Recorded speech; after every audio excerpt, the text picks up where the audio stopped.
Hello, it's late November here in Yorkshire, and what a good time it is to do an updated review on the Ribble R872 Enthusiast. Now, the reason for the updated review is I've recently passed 1,500 miles on this bike, so it's a good idea to do a review to see how it's handling after a period of use rather than just brand new. So what I'm going to do first of all is give a brief overview, and then I'll do some close-ups on the specific components so you can see exactly what I'm looking at. So first of all, everything on this bike other than the bottle cages, the pedals, which are aftermarket, this little thing here to hold my phone, the quad lock, is all from brand new. There's only one thing that isn't, and I will zoom into it shortly, but it's one part of the derailleur, one little part of the derailleur which snapped, so I had to replace it. But apart from that, the tyres, the wheels, everything is from when I bought it directly from Ribble. So how is it holding up? Well, I mentioned I'd done 1,500 miles, just over. I will put a screenshot of my Strava to show this, and a few of the rides. Some of the rides have been over 100 miles, some rides 30, 40, 50 miles. So I've done a real varied range of rides. Now, the tyres, the Continental tyres, they almost look brand new. There's many more miles left in these, so I can't speak highly of them. The Aksium wheels, they're aluminium, they're very standard spec, ones that come with the basic bike. I've not needed to upgrade them.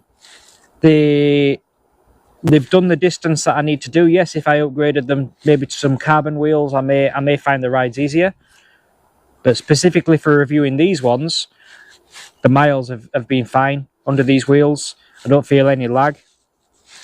The frame itself, very good. Carbon frame, very light, handles well on the hills, handles well cycling uphill, going downhill, no problems whatsoever. Moving on to the gears. So we have the Shimano 105 Groupset. So you have them on the handlebars, on next to the brakes. Again, I will zoom in, but these have been absolutely fantastic, really responsive. Looked after them, so after every couple of rides I will give everything a wash, re-lube the gear chain, all the components. The chain's held up fine, maybe ready for a new one very soon, but there's no clicking, there's no difficulty getting into gears, it's not slipping out of the gears mid-ride. The seat, standard Kappa RS, not the most comfortable, but is any seat on a road bike comfortable? I would say no. So I've talked through the basics. What I'll do now is show you through some close-ups and a bit more explanation.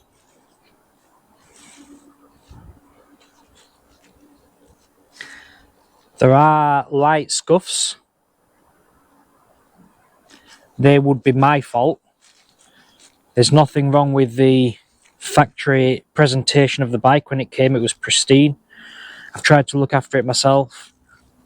The paintwork is outstanding, but as you see, there's probably a few light scuffs from my fault, but that's to be expected when you're actively using the machine.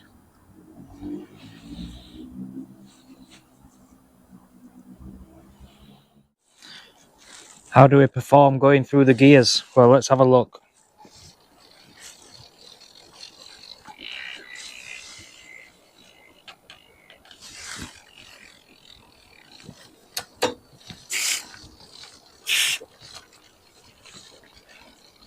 Very smooth.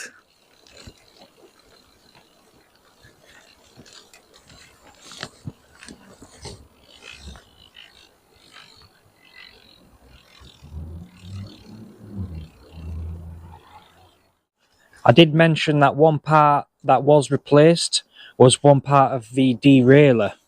So just to give you a closer look, it's this part here. So this snapped on one ride.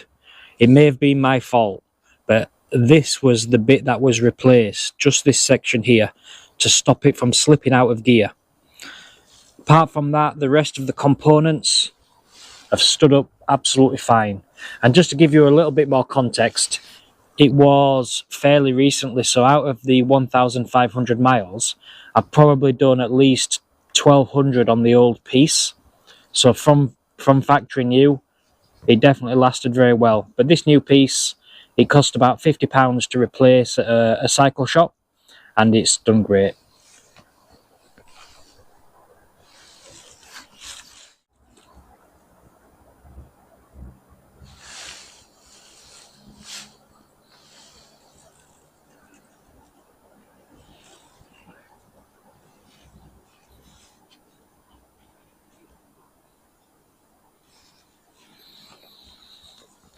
Looking a little bit more specifically at the wheels and the tyres, they're not as thin as some road bikes, as you can probably see.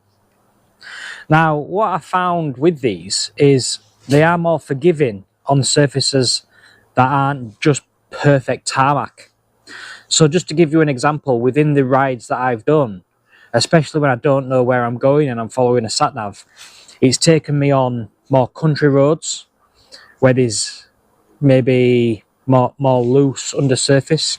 It's taken me on canal paths. It's taken me on cycle paths where for a period they may even be riding on packed down dirt. So it's almost as if you could go on gravel with it. Now, I wouldn't recommend that for the main purpose of the bike, but it does perform very well when you need to go on a cycle path, a canal path, or a farm track for a small period of time. But definitely mostly for the road, mostly for the tarmac. But I just wanted to highlight that benefit of the Ribble R872 Enthusiast and the tyres and wheels that we are showing you today. We have the disc brakes, came factory fitted. Disc brakes have not yet needed replacing. No slowing performance in slowing me down. I've not found them to be degrading at all. They have started screeching a little bit when I'm braking more heavily, so they may be ready for a service or even replacing. But I don't think 1,500 miles is bad for a set of disc brakes. But like I said, they could probably keep going and going and going if you don't mind the noise, the little screech. So overall then, my rating of the Ribble R872 Enthusiast, it's a solid 9 out of 10. Would I recommend it? Absolutely, absolutely. It's a good mid-range price point bike. Fantastic for if you're just getting into road cycling and you don't want to spend the heavy money, but brilliant. And I look forward to 1,500 more miles on it, hopefully when it gets a bit warmer. So thank you for watching this review video, and if I don't see you before, I'll see you on the road.